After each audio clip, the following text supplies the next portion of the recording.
Perkenalkan, nama saya Fisni Dabara dengan NIM 2201010059. Di sini saya akan menjelaskan tentang sistem otomatis pengolahan kualitas air kolam menggunakan sensor TDS dan pH untuk membudidayakan perikanan. Di sini ada daftar isi. Nah, untuk sekarang kita akan membahas langsung ke bab 3.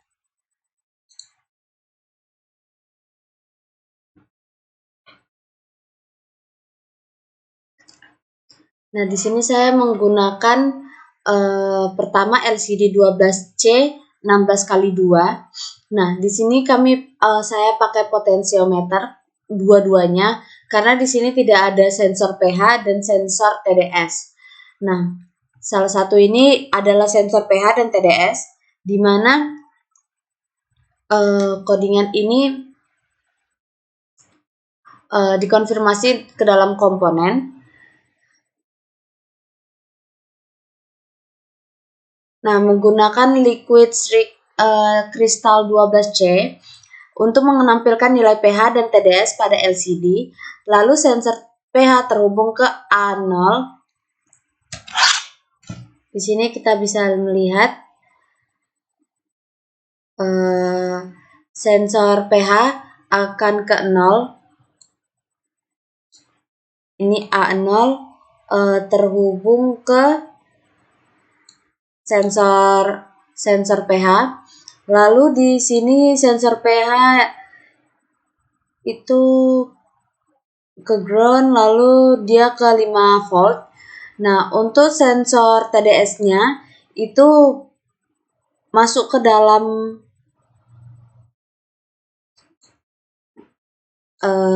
pH-nya ke liquid trickle 12C. Nah, di sini relay itu dikonfirmasi untuk mengaktifkan pompa ketika kualitas air di luar ambang batas yang aman. Lalu pengukuran sensor itu fungsinya read pH sensor. Di situ kita bisa lihat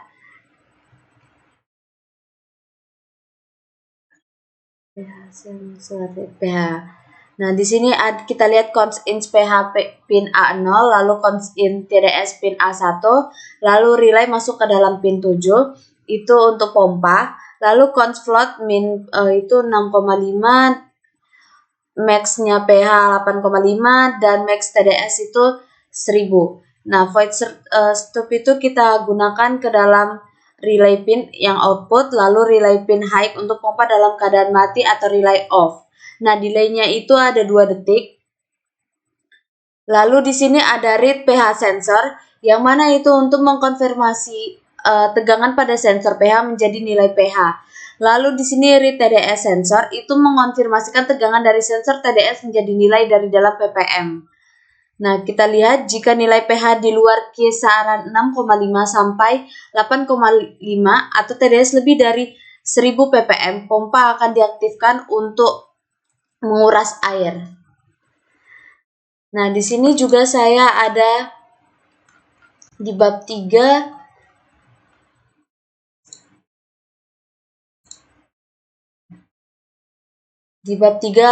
alat dan bahan ada Arduino Uno, LCD 12C 16x2, relay, sensor pH, sensor TDS, kabel jumper yang secukupnya.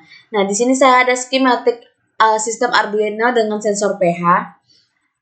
Ini walkwie-nya, lalu ini adalah skematiknya. Di sini ada sensor pH, lalu masuk ke dalam pH-nya, dan di sini ada Arduino-nya. Dan itu rangkaian sensor pH-nya, dan skematik sistem Arduino dengan sensor TDS. Di sini ada sensor TDS-nya yang dimana TDS meter. Di sini ada Arduino Uno. Dalam skematik ini akan menjelaskan tentang bagaimana Arduino dapat terhubung dengan sensor TDS untuk menerima data kandungan zat pada dalam air dan perintah output melalui buzzer sebagai pemberi peringatan.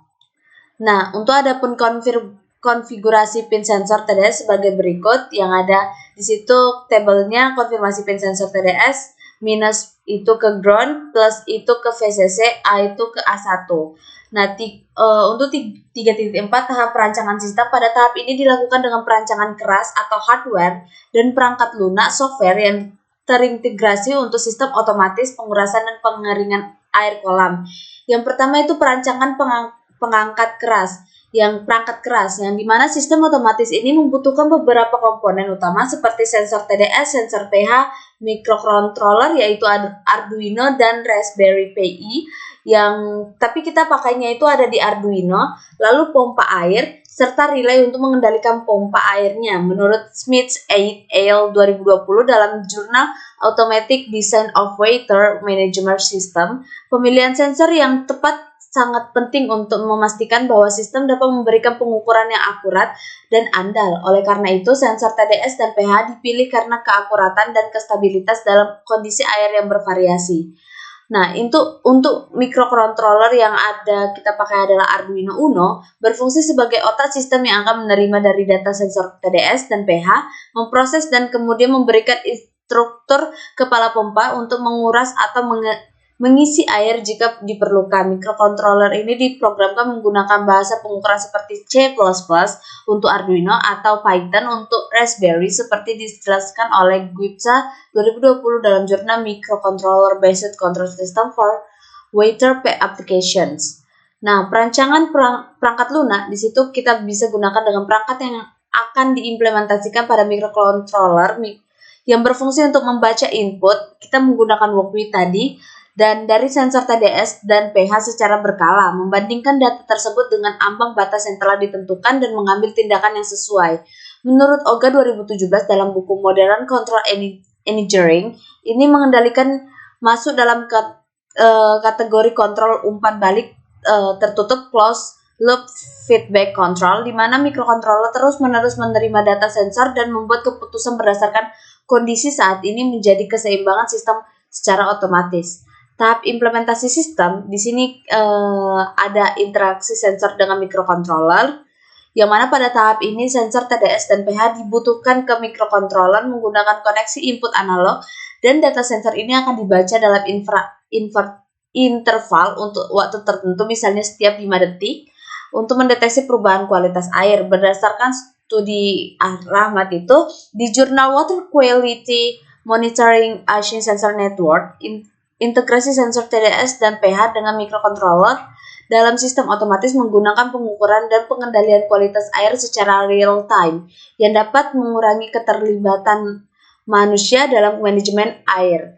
Untuk pemasangan pompa air dan relay itu, pompa air akan dihubungkan dengan relay yang dikendalikan oleh microcontroller. Relay bertindak sebagai saklar elektronik yang dapat menghindari atau mematikan pompa air berdasarkan sinyal yang diberikan oleh microcontroller.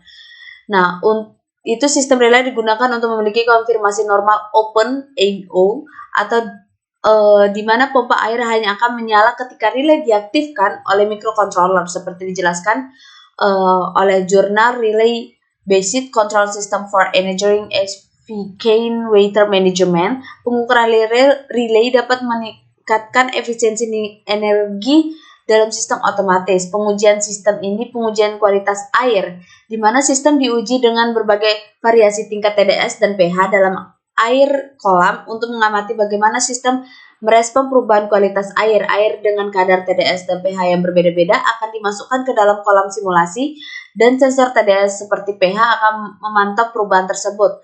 Berdasarkan jurnal pH and TDS Monitoring in Water Treatment System, pengujian kualitas air dan variasi parameter ini paling penting untuk memahami sensitivitas sensor dalam lingkungan nyata. Sensor TDS dan pH yang akan dipakai harus dapat memberikan hasil yang akurat di berbagai kondisi kualitas air.